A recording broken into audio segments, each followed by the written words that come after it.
Buckle up, folks. We have a lot to cover today, from Syria to Moscow to some wild legal battles across the globe. Yeah, lots of big stories breaking today. Let's jump right in with that changing landscape in Syria. The fall of the Assad regime, it's really the end of an era, and who knows what's coming next. Well, the rebel coalition, Hayat Tahrir al-Sham, or HTS, they've taken control, and the leader, Ahmed al-Shara, he's been working hard to rebrand. Yeah. He's dropped his nom de guerre, going by his real name now, calling for sanctions against Syria to be lifted, and wants HTS off those terrorist lists. Interesting. He claims that their focus is on rebuilding a peaceful Syria for all Syrians. Oh, but things aren't quite that simple, are they? What's life actually like over there? Right. Well, if you look at Idlib, which was under HTS control before the fall of Assad, it gives us a little preview of their governing style. A preview, huh? Yeah, so they've made improvements to infrastructure, Okay. but there are some reports of authoritarian tendencies, so kind of hiding behind this like veneer of social moderation. Authoritarian? Yeah. So the UN, how are they reacting to this whole thing? They're walking a tightrope, basically. Oh, yeah. Acknowledging that stability is needed while urging al-Shara to make good on those promises of inclusivity and human rights. But they also realize there's a lot of fear and skepticism among Syrians. Understandably so. Yeah. And adding to this whole tension is the discovery of those mass graves near Damascus. Oh, right. A grim reminder of Assad's brutal legacy and the sheer scale of the atrocities. Absolutely. So what's next? What about justice for all of this? Big questions. We're all waiting to see how this plays out. Okay, and to make this whole situation even more complicated, Russia, a key Assad ally, it seems like they're pulling back from Syria. Yeah, there's been movement of equipment at their bases, negotiations with this new regime they're underway. Right. But Russia's future in Syria, it's a bit up in the air. And how's Israel responding to all of this? Well, they've been taking advantage of this power vacuum, haven't they? Conducting airstrikes and solidifying their presence in the Golan Heights. So it sounds like a very volatile and uncertain future for Syria. What a mess. Yeah, definitely one to watch closely as things develop. Okay, let's shift gears for a minute and look at Russia, because they've had their own shock to the system. A brazen assassination of a top general, Igor Kirillov, right in Moscow. That's right. A bomb on an electric scooter. Yeah, unbelievable. Ukraine's taking responsibility, claiming Kirillov committed war crimes. This is a huge escalation, isn't it? All right. It brings the war right to the doorsteps of Russians. Yeah, this illusion of normalcy in Moscow is totally shattered now, and of course, retaliation from the Kremlin, we're all expecting that. What a world. So let's take a look at some legal battles that are playing out around the world. Former President Sarkozy in France, he's just lost his final appeal in a corruption case. It's big news over there. He's gotten a year of electronic monitoring. It's a landmark case for France. Nobody is above the law, not even a former president. Wow. But this isn't over Sarkozy. He's vowed to take this to the European Court of Human Rights, so the story's got a few more chapters left. Okay, and in Spain, Google Street View has helped solve a murder. Yeah, it's pretty wild. Images captured the disposal of a body. Shows how this technology, even something like Google Street View, is playing a bigger and bigger role in crime investigations. It is a bizarre twist. It is. And then lastly, in Venezuela, we have 5 people jailed for covering up a murder. Yeah.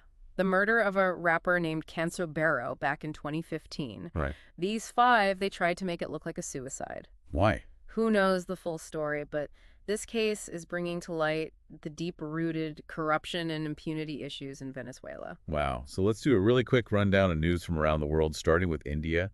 We had a tragic accident in Mumbai. A naval speedboat collided with a passenger ferry, 13 people dead. Engine malfunction maybe, but still investigating. Okay, and Mexico is demanding the extradition of a former drug cartel leader from the U.S. They say he ordered the hit on journalist Javier Valdez back in 2017. Yeah, another reminder of the dangers journalists face, especially those reporting on the drug trade. It's good that Mexico is trying to hold those responsible accountable. Absolutely. And in Nigeria, some good news. A man sentenced to death for stealing hens and eggs when he was a teenager. He's been promised a pardon. He was on death row for 10 years for that. Really makes you think about the death penalty and how we treat young offenders. Right. It's a story about second chances, I guess. And in some pretty chilling news, British intelligence says they stopped an assassination attempt on Pope Francis.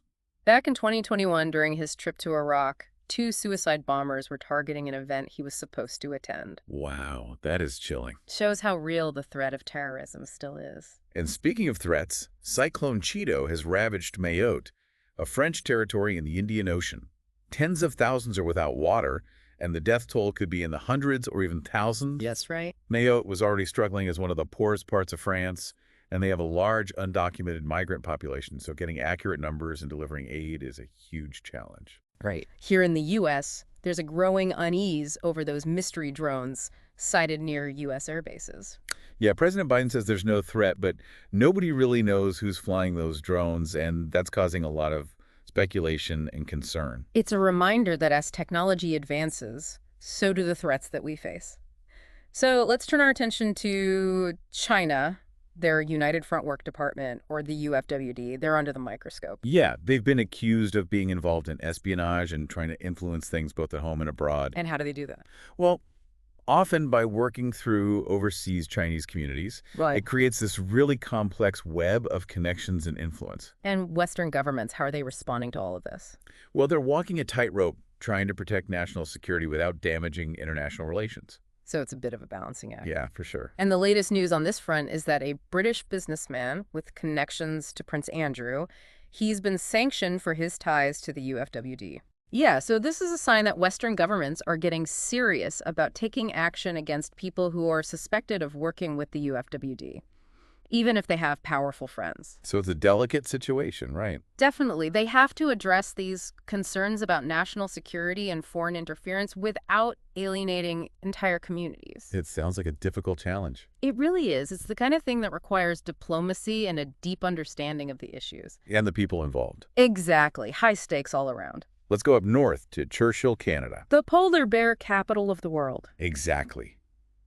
But they're facing a growing challenge with climate change. Well, it's kind of a preview of what a lot of Arctic communities are going to be facing. As the ice-free season in the Hudson Bay gets longer because of those rising temperatures, the polar bear population's shrinking, and the number of encounters between humans and bears, well, that's going up. Yeah, so what are they doing about it?